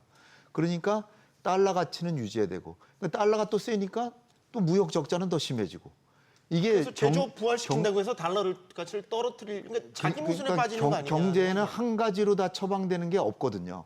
그래서 트럼프도 나름대로는 고민을 여러 가지로 뭐 해봤지만 이게 제일 좋은 방법이 그거구나. 달러를 새로 찍고 뭐 이러고 이자율 내리고 뭐 연준 말도 안 듣고 뭐니까 지금 이미 세상에 돌아다니는 달러를 뺏어오자. 그래서 일본에는 5,500억 달러. 뭐 유럽에 뭐 9천억 달러라 그러는데 하여튼 유럽은 기업들한테 그만큼 투자하거나 사오라고 하라는 조항이지 우리나라처럼 그냥 국가가 내놔라 이건 아니라고 제가 알고 있거든요. 근데 일본은 5,500달러, 우리는 3,500억 달러인데 이게 미국의 국가 정책상 트럼프가 생각해낸 제일 기발한 아이디어 같은데 거기에 우리가 걸려들면 안 되겠다 그런 상황인 거죠 지금. 알겠습니다. 이제 그 얘기를 해보려고 합니다. 그래. 한미가 관세 협상 후속 논의 이어가고 있습니다. 특히 핵심은 3,500억 달러에 대한 대미 투자 이 부분이죠. 좀처럼 합의점을 찾지 못하고 있는 것 같습니다. 한미 정상의 발언 듣고 오겠습니다. We have, as you know, in Japan it's 550 billion, South Korea's 350 billion now. So it's up front. 상업적 합리성이 보장되는 세부 협의를 이뤄내는 것. 지금 이게 핵심적인 과제인데 가장 핵심적인 장애물이 되고 있기도 합니다. 뭐 이런저런 경로를 통해서 알려진 것 3,500억 달러에 대한 대미 투자 방식, 뭐 이익 공유, 투자처 결정 이런 것들을 두고 지금 팽팽한 줄다리기 협상이 이어지고 있다는 건 알고 계실 겁니다. 정 교수님, 지금 협상 과정, 협상 분위기 어떻다고 보십니까? 아마 상당히 험악할 겁니다. 첫째는 아까도 잠깐 말씀드렸습니다마는 미국의 강력급 인사들은 트럼프 대통령의 지침만 지금 쳐다보고 있기 때문에 네. 한국에 대해서는 트럼프 대통령이 3,500억 달러를 이미 본인이 여러 차례 얘기를 했단 말이죠. 근데 우리는 이제 3,500억 달러 자체를 사실은 이거를 뭐 이게 구성 문제도 있고 투자 방식도 있고 많은 가지 있지만은 3,500억 달러를 만드는 방법 이건 뭐 어떤 방식으로도 쉽지도 않을 겁니다. EU 같은 경우에는 뭐 EU 기업들이 연간 미국에 투자하는 게 1,500억 달러 이상 되거든요. 뭐 4년 합치면 6천억 그냥 나와요. 일본은 기본적으로 가진 게 우리하고는 뭐 차원이 다르지 않습니까? 뭐 해외에 자산도 많고. 그런데 우리는 대미 투자를 그 기업들을 저도 뭐 현직에 있을 때 한번 조사를 해보면은 아무리 끌고 모아도 정부가 특별히 압력을 그런 뭐 그럴 수도 없는 상황이고 네. 500억 마련하기도 연간 힘듭니다. 그러면 2배를 해도 연간 1,000억 달러쯤 될 텐데 과연 그게 기업들이 그 정도로 해낼 수 있을 건가라는 문제도 있고 더더군다나 뭐 트럼프 방식대로 하면은 그냥 그 투자 펀드에다가 현금을 예치를 하라는 얘기거든요. 그렇죠. 최근에 한국은행에서 발표한 뭐 연구 결과를 본다면은 한국이 현금을 한국 경제의 리스크를 뭐 그나마 줄이면서 투자할 수 있는 금액은 아무리 지어짜도 200억 달러를 연간 넘기는 어렵다.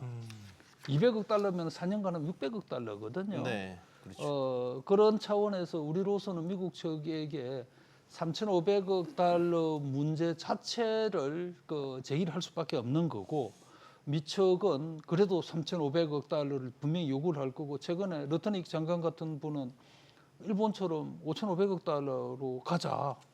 그러니까 결국 그것도 전략이죠.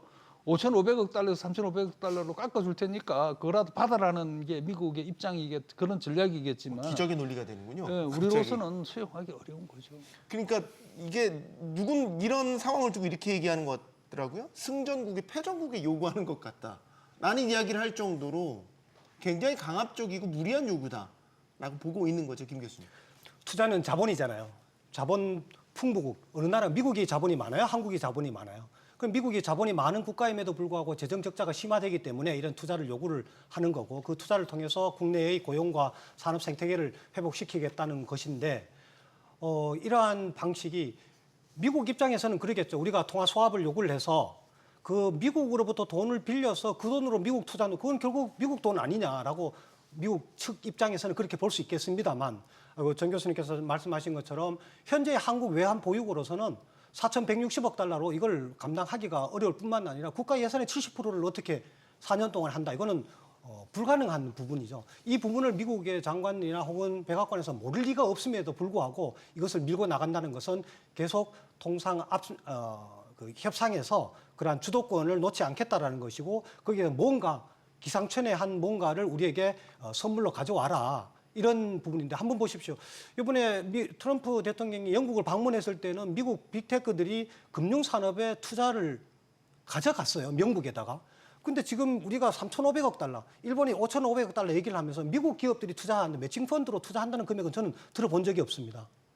어떻게 그럼 자리세를 가지고서 미국이 자리세만 내고서는 90% 수익을 가져가겠다는 것을 어떻게 동의할 수 있을까라는 부분에 대해서는 참 의학이 짝이 없고요. 그런 의미에서 만약에 선불 개념도 사실은 조금 더 이렇게 유보적으로 생각하면 이럴 수는 있겠습니다. 뭐 3,500억 달러를 선불로 아예 디파짓 하는 게 아니라 개별 위원회에서 개별 건수별로 예를 들어서 투자건이 10건이다. 그러면 각 건의 투자 심사가 한꺼번에 이루어지지는 않을 거 아닙니까? 네. 한 건이 이루어지면 그 결정이 난 이후에 45일 이내에 그 금액만큼 디파짓 해라. 이렇게 좀 완화해서 해석할 수는 있겠습니다만 그럼에도 불구하고 4년 동안에 그렇게 3,500억 달러를 그대로 미국 요구대로 하기에는 우리 경제로서는 그건 저는 제 식견으로는 불가능하다고 보여집니다. 아까 우리 이제 홍 원장께서 그 미국의 그 재정 적자라든가 뭐 이자 부담 이런 걸 말씀하시면서 9천억 달러를 미국은 어쨌든 받아내려고 하는 이제 그런 의도를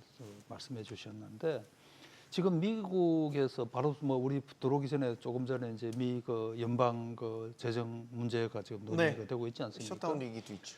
그런데 그 셧다운을 피한다 손치더라도 올해 미국 그 미정부가 그 이 재정을 동원할 수 있는 수단이 매우 제한적인 것 같습니다. 특히 이제 어떻게든 어쨌든 미 국채를 발행을 해야 되는데 발행을 해도 과거처럼 뭐 중국이 상당히 한 4분의 1좀 사주고 일본도 뭐 10%좀 가져가고 하면서 이게 소화가 됐는데 이걸 사줄 나라가 없거든요. 그러니까 트럼프로서는 그게 한 번 1조 달러 정도가 지금 비어요. 그러면은 9천억 달러를 받아가지고 거기에 투입할 가능성이 상당히 높아 보인다라는 게 현재로서 목격이 되고 있고 그리고 이제 그 의사결정 방식을 보면은 미국이 결정한다. 미국 사람들이 다 결정한다. 결국은 미국 국채에 투자를 할 가능성이 바로 그냥 눈에 보이는 거 아니겠습니까? 그리고 국채도 일시적으로 나오는 게 아니고 물론 앞으로 뭐 시차로 나오겠지만 그때마다 우리가 사줘야 되는 거예요. 그게 이제 그 미란 보고서에 보면은 0% 100년 국채 얘기 나오지 않습니까? 스티븐 마이란. 네네네. 그게 약간의 응용된 버전으로 봐야 되겠고 여전히 그 버전이 살아 있다라고 의심을 하지 않을 수 없는 이제 이런 대목입니다. 그 세계적으로 패권 국가라고 하는 거는 패권 이론에 보면 헤지모니 이론에 보면 패권 국가는 국제 사회에 공공재를 공급하는 공공재는 평화와 안정 그리고 경제적인 안정 이런 걸 도모해서 좀 손해를 보면서 그러면서 제일 그 우두머리 행세를 하는 거거든요. 근데 지금 미국이 우두머리인데 이제 패권이 기우니까 모범국에서 뜯어가는 나라로 이제 바뀌는데 요는 우리도 한미동맹이 워낙 중요하고 우리 대한민국 국민 여론으로도 한 80% 이상 다 한미동맹이 최고다라고 이렇게 다 얘기를 하기 때문에 미국하고는 잘하려고 그러고 웬만하면은 미국의 요구도 이렇게 수용하려고 하지만 이거는 수용할 수 있는 여부가 아니라 불가능이거든. 우리가 할 수가 없는 거예요. 이게 3,500억 달러 우리가 4,160억 달러 외환 보유고인데 외환의 달러화 자체가 70%고 나머지 이제 여러 가지 30%인데 현금성 자산은 8%밖에 안 되고 대부분은 투자에 있거든요. 그 돈을 마련하려면 그걸 팔아야 돼요, 또. 네네. 근데 그 마련할 수 있는 돈이 그렇게 1,000억 달러 이렇게 되는 게 아니라는 거죠. 1년에 200억 달러라는 거 아니에요, 한국은행이. 1년에 우리가 마련할 수 있는 돈이 200억 달러인데 어디서 3,500억 달러를 그걸 내놓으라는 겁니까? 그래서 투자나 보증 이런 방식으로 하고 외환 수합을 해주면 네. 우리도 하려고는 한다. 노력은 하겠다. 그렇지만 그거를 내놔라라고 강압으로 요구를 한다는 건 있을 수가 없는 거예요. 그리고 애초에 우리가 중요한 게 이 시점에서 다시 한번 짚어봐야 되는 게 한미 간의 관세가 0이었습니다. 0. FTA 국가잖아요. FTA. 0%로 국가 간의 조약으로 합의가 된 거예요. 이거를 어기려고 그러면 상당한 시일을 가지고 이 양해를 구하고 뭐 이렇게 해서 이러이러한 사이로 이 FTA를 이제 깰 수밖에 없다라는 그런 절차가 있어야 되는데 그냥 하루아침에 그냥 나 이제 안 지켜 25% 매길래 그 25% 매겨놓고 25% 매기니까 힘들지 그러면 내가 한 15% 내가 특별히 선심 써서 10% 내려줄 테니까 3,500달러 투자해. 그리고 그 투자처는 내가 결정할게. 이익금도 내가 주로 가져갈게. 이게 어떻게 이 자본주의, 자유민주주의 이 세계에서 이게 벌어질 수 있는 일입니까, 이게. 이 도저히 있을 수 없는 일을 지금 미국이 하고 있는 거야. 이래서 우리 정부가 그렇다고 미국한테 뭐 강하게 나쁘게 뭐 할 필요는 전혀 없고요. 네. 좋게 얘기하고 우리도 하려고 그러고 계속 설득을 해나가면서 좀 고통스럽지만은 시간이 지연되더라도 참아야죠, 우리가. 그래서 상황이 변화하기를 저는 기다려야 된다고 봅니다. 그러니까 너무 조바심을 내는 거는 지금 우리가 지는 거다. 그렇게 보는 거죠. 그러니까 7월에 뭐 합인지 어쨌든 뭐 타결인지 그 부분도 우리가 조바심을 사실 냈기 때문에 이런 상황에 전 도달했다고 봅니다. 그래서 오는 이제 10월 말에 APEC 정상회의 때 또 한미 간에도 물론 정상회의가 있겠죠. 있게 되면은 그때 뭐 타결을 우리가 한다고 그러는데 지금으로서는 아마 그렇게 가기에는 너무나 지금 이슈가 많고 또 만약 그렇게 목표를 두고 하다 보면은 미국의 전략에 휘말리기에 딱 좋은 상황이다라는 생각이고 그런 점에서 우리 홍 원장님 지적에 100% 공감하고 네. 지금 현재는 뭐 관세 문제로 인해서 우리 기업들이 많은 피해를 보고 있지만 아까 말씀드렸던 것처럼 타결만 되면은 또 우리가 내었던 관세를 되돌려 받을 수도 있기 때문에 좀 힘들더라도 우리 기업인들도 지금 뭐 한미 관계가 특수한 게 아니고 미국 정부가 원체 벨라기 때문에 어쩔 수 없는 이런 상황으로 받아들여야 되지 않나 싶습니다. 일본은 왜 그렇게 5,500억 달러를 선뜻 미국 요구대로 왜 그렇게 합의를 해줬을까요? 그게 미스터리입니다. 일본은 설령- 무슨 네. 이런 말이 무슨 재주 있어요? 일본이 아무리 경제 규모가 우리보다 크다고는 하지만 5,500억 달러를 그렇게 미국이 요구하는 대로 선불 방식으로 요구하면 며칠 내죠? 45일. 45일 내내. 예. 이시바 총리가 그렇게 그 이후에 바로 사임을 표명할 정도면 우리 기대치로는 아니 그러면 미국에 대해서 일본의 자존감을 좀 드러내고 하지. 아니 거기 양보할 거 다 양보하고 자기도 총리에서 물러나고 왜 그렇게 했을까 참 알 수 없는 부분인데요. 모르겠습니다. 뭐 짐작컨대 추측컨대 일본이 그거에 대해서 한국이 달리 또 일본보다는 좀 유리한 조건으로 하게 됐을 때 일본이 재협상을 한다든지 아니면 투자금에 대해서 조금 버티기를 하다가 미국이 관세를 부과하겠다 그러면 그때 가서 다시 협상을 한다든지 그런 전략을 짰는지는 모르겠습니다만 일본이 그렇게 선뜻한 선례를 남기는 것은 우리에게는 매우 안 좋은 그런 걸림돌이 되고 있습니다. 제가 사실 금년 초부터서 이제 일본도 방문하고 또 일본하고 관계자들도 만나고 하면서 미국 관세 협상 대응에 있어서는 한일이 똑같은 입장이기 때문에 긴밀하게 협력할 필요 있다라는 점을 강조도 했고 일본 측도 동의를 했었거든요. 그런데 그 이후에 일본에서 사실은 아주 이 전략적 실패를 해버렸는데 그 이유가 미국에서는 하여튼 제로 관세는 분명히 없다. 무조건 어느 나라든 관세는 매긴다. 그게 10%든 15%든 그랬는데 이제 이시다 정부는 이제 아베 수상의 어떤 그런 하여튼 일본 내에서는 아주 그 평가가 좋으니까 아베 수상이 어쨌든 트럼프 1기 때 그 관세 협상을 빨리 타결을 했지 않습니까? 네. 근데 그거를 재현을 하고 싶었던 거예요. 더더군다나 이제 이게 참의원 선거도 있고 하니까 그 선거에 도움이 되라고 했는데 이제 미국하고 일본하고는 이 관세 협상에 있어서 눈높이가 너무나 차이가 나가지고 미국에서는 일본 대표단들을 거의 무시를 해버렸습니다. 이제 그런 상황에서 이제 총선을 앞두고 이시다 총리도 대미 강경 발언을 해서 이게 선거에 도움이 될 줄 알았는데 완전 참패로 끝났거든요. 네. 또 끝나자마자 이분이 또 총리직을 좀 더 하고 싶었어. 그래서 이제 일본 수석 대표한테 하여튼 무조건 빨리 타결하라고 그랬고 타결을 하려고 하니까 다른 조건을 대려고 그러니까 국회의 승인을 받아야 되는데 네. 이 5,500억 달러든 하여튼 뭐 미국의 어떤 행든 투자를 해주는 데서는 그거는 수상이 결정할 수 있는 권한이 있는 거예요. 그래서 그게 밀려버린 겁니다. 근데 이 과정에서 의의없게도 미국에서는 베센트 재무장관하고 USTR, 그리어 USTR 이 두 분이 협상 주체예요. 트럼프 대통령이 그 두 명한테 미션을 줬어. 그리고 러터닉 장관은 여러 가지 무리수를 많이 떠가지고 트럼프 당시에 눈밖에 나와가지고 배제가 돼 있었거든요. 네. 그 일본 수석 대표가 러터닉한테 가서 그 얘기를 하니까 러터닉은 월가에서 돈 장사하다 온 사람 아닙니까? 네. 바로 월가 방식을 일본한테 얘기해 줬고 일본이 처음에는 4천억에 합의가 돼서 실무자끼리는. 그런데 이제 백악관에 가서 트럼프가 5천으로 고치고 또 마지막에 10%가 5,500이 된 겁니다. 그러고 나서 러터닉이 완전히 살아났어. 그리고 한국한테 바로 CNBC에 나가서 그날 저녁에 한 얘기가 한국 엄청 쫄아 있을 거다. 두고 봐라. 그리고 우리가 바로 이제 러터닉 뉴욕 사저에 달려갔죠. 네. 또 스코틀랜드 갔죠. 그렇게 해가지고 러터닉이 트럼프한테 한국을 어떤 식으로 관리할 건가를 보고를 하고 그래서 결국 3,500을 간 거예요. 그러니까 이게 지금 협상다운 협상이 이루어진 게 아닌 거라는 겁니다. 오늘 아침에 나온 이제 뉴스가 그 우리가 협상 큰 전략으로 그러니까 베센트 같은 사람은 좀 점잖고 그래도 좀 온건하거든요.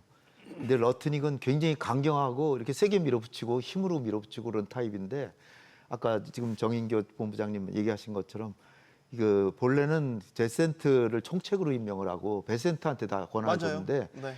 이게 한국하고 미국이 러트닉을 오히려 키워준 게 이렇게 협상 전략으로는 그렇게 잘한 게 아닌가 그런 얘기가 오늘 이제 나오더라고요. 근데 일본이 그렇게 해준 거는 그나마 일본은 외환 보유고도 우리 한 3배에서 1조 2천억 달러 그렇게 되고요. 미 국채도 우리의 10배를 갖고 있고요. 거기다 손정희 펀드가 있는데 손정희 펀드가 1조 달러 운영한다고 합니다. 그 손정희 펀드가 이미 미국에 투자하기로 한 게 3천억 달러거든요. 그거를 5,500에서 빼면 2,500억 달러만 하면 된다는 거예요, 일본은. 그래서 그러니까 나름대로 일본은 그 여유가 좀 있다는 측면은 그렇지만 뭐 잘못된 협상한 거는 분명하고 우리 조현 장관도 어저께 얘기한 게 일본은 우리에게 반면교사적인 교훈을 줬다. 일본처럼 하면 안 된다라는 걸 알려준 셈이다라고 해서 우리는 쉽게 이렇게 일본처럼 타협할 수 없다는 걸 또다시 이렇게 표현을 했죠. 그러니까 좀 기다려야 될 것 같습니다. 러트닉 장관이 요즘에 굉장히 강경한 발언들을 한 게 글쎄요. 지금 교수님 말씀 들으니까 사실 일본과 한국이 그때 합의를 이룰 때 그때부터 사실 러트닉 장관이 강성한 발언들을 많이 내놨더라고요. 원래 그 전에는 스카파센트 장관이 베센트 장관 책임자로서 그렇죠. 그래서 이런 얘기를 많이 이번에 했었는데. 이재명 대통령께서 그 미국 방미 유엔 총회 계기 방문하셔가지고 베센트 장관한테 말 그대로 상업적 합리성을 강조를 한 거는 그건 아주 잘한 거라고 봅니다. 만약에 뭐 러터닉을 만날 필요도 없고 만나지도 않았겠지만 여차하면은 또 러터닉을 키워주는 이제 그런 그 가후를 범하지 않은 건 정말 잘한 거고 베센트는 말씀하신 것처럼 베센트나 거리어는 아주 합리적인 분들이에요. 다만 트럼프가 지향하는 바가 본인들이 봐도 과도하다는 건 다 알고 있거든요. 그래서 시간이 지나면서 이제 아마 베센트 역할이 이제는 또 나타나지 않을까. 그러지 않으면은 이 한미 통상 관세 문제는 풀기 어려울 것 같고. 그래서 그 앞으로는 베센트 중심으로 베센트와 거리어 중심으로 협상 라인을 바꿔야 된다라는 겁니다. 왜 러터닉한테 우리 산업부 장관이고 자주 가서 갈 때 가서 그렇게 그 혹을 달고 오는지 모르겠어요. 사실 그 10만 달러 비자 문제도 우리가 가서 루터닉한테 비자 그 강제 출국 강제 출국이 아니고 그 강제 구금 이런 얘기 나오고 하면서 가서 바로 부탁을 했거든요. 그 루터닉이 들어주는 척 하다가 본인이 낸 아이디어가 10만 달러 올린 거예요. 그래서 10만 달러 비자 수수료 그 서명식 행정명령 발표할 때 그 사진을 보십시오. 아니 미국에서 비자 문제는 국토안보부 장관 소관이에요. 네. 그리고 비자 스탬프 찍고 인터뷰하는 거는 국무부에서 하는 거고, 그다음에 노동 문제이기 때문에 노동부 장관도 업무가 있어요. 거기 국토안보 장관도 안 보여, 노동부 장관도 안 보여, 국무부 장관도 더 안 보여. 루터닉이 나와서 다 설치고 그랬거든요. 그러니까 3,500억, 10만 달러 수수료 다 이게 루터닉 작품이다. 그래서 루터닉을 만나지 않을 수는 없죠.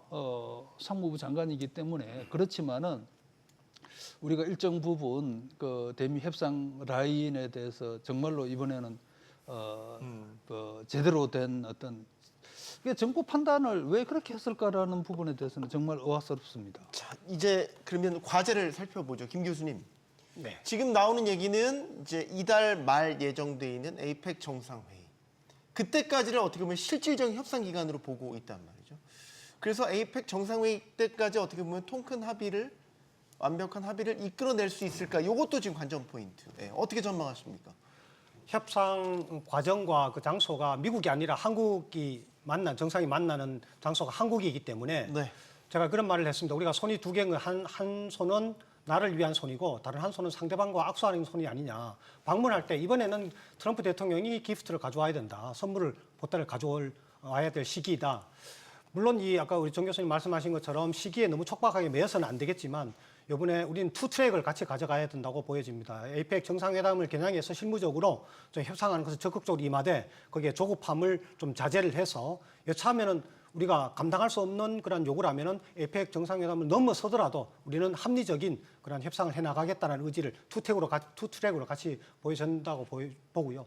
양 국가로서는 한국과 미국으로서는 이번 에이펙 때 그런 정상회담이 서명을 하거나 서로 악수를 하게 되는 그런 장면이 가장 바람직하죠. 그러려면은 그전에 우리가 미국에 대해서 좀 더 설득하고 좀 더 설명을 하고 그러한 그 합리적인 판단을 내릴 수 있도록 우리의 입장을 좀 전달할 필요가 있고 또 우리의 그런 아까 말씀드린 것과 같이 원칙과 기준을 분명하게 세우는 것이 필요하다고 보여집니다. 원장님. 네. 또 이게 지금 에이펙을 얘기를 하면 에이펙이라는 시점에 또 우리가 거기에 또 걸려서 네. 뭔가 또 여기 이때까지 뭘 해야 돼라는 이제 또 네. 어떤 정치적 조바심 뭐 이런 것들을 낼까봐 걱정이 되기도 해요. 에이펙에 트럼프 대통령이 와서 김정은도 만나고 관세도 해결해 줬으면 좋겠습니다. 근데 중요한 거는 우리가 그 능력이 우리는 최대한대로 한미 동맹을 중시하면서 미국이 경제도 살려주고 우리도 거기도 덕도 좀 보고 그럴 방향으로 가지만 우리가 능력이 안 되는 걸 해줄 수는 없다. 미안하다. 안 되는 걸 어떡하냐. 그리고 우리가 쓰러지면 당신들의 경제를 살려주는, 당신들의 제조업을 살려주는 파트너가 쓰러지면 당신들도 손해다.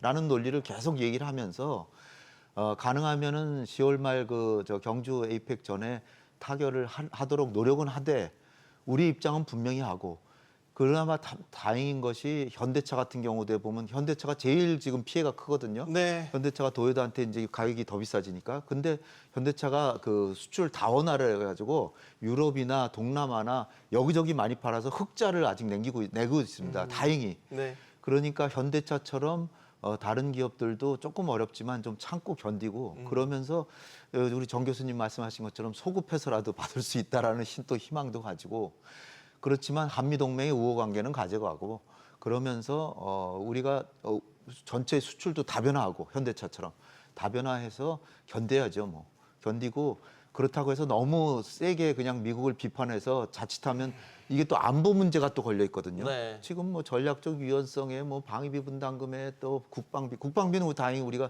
올려준다고 해서 트럼프한테 이제 그거는 해소가 됐는데 네. 방위분담금이나 전략적 유연성 뭐 이런 것도 계속 남아 있습니다. 주한미군 감축한다까지 남아 있기 때문에 이걸 가지고 흔들 수도 있어요. 트럼프는 그것 활용할 수 있는 사람입니다. 그렇기 때문에 우리가 그럴 때 여야가 또 단합해서 정부가 또 힘을 내도록 또 지원도 해주고 그러면서 좀 견뎌가야 되지 않을까 보입니다. 정 교수님, 돌파구가 뭐 없을까요? 뭐 현재로서는 그 뭐 말씀하신 것처럼 우리가 뭐 APEC 정상회의 때 모든 문제 해결되면 다 좋겠지만은 시간적으로 좀 촉박하다라는 거고, 다만 이제 뭐 실무적으로 협의를 잘해가지고 상황을 더 악화시키지는 않는, 그러면서도 그 기간 동안 우리가 미국과 협상을 해서 문제를 해결하도록 하는 게 그렇게 하도록 했으면 좋을 것 같고, 그렇게 해야 될 것 같고요. 그다음에 이제 역시 이제 최근 들어서 지금 뭐 국내에서 그 반미 어떤 그런 그 발언들이 정치권에서 나오고 있는데 이것은 좀 조심해야 된다고 봅니다. 뭐 통상 문제 때문에 그런 얘기가 나와가지고 통상 협상에 도움될 가능성은 현재로서는 매우 적은 것 같고, 오히려 부정적인 영향이 더 클 것 같습니다.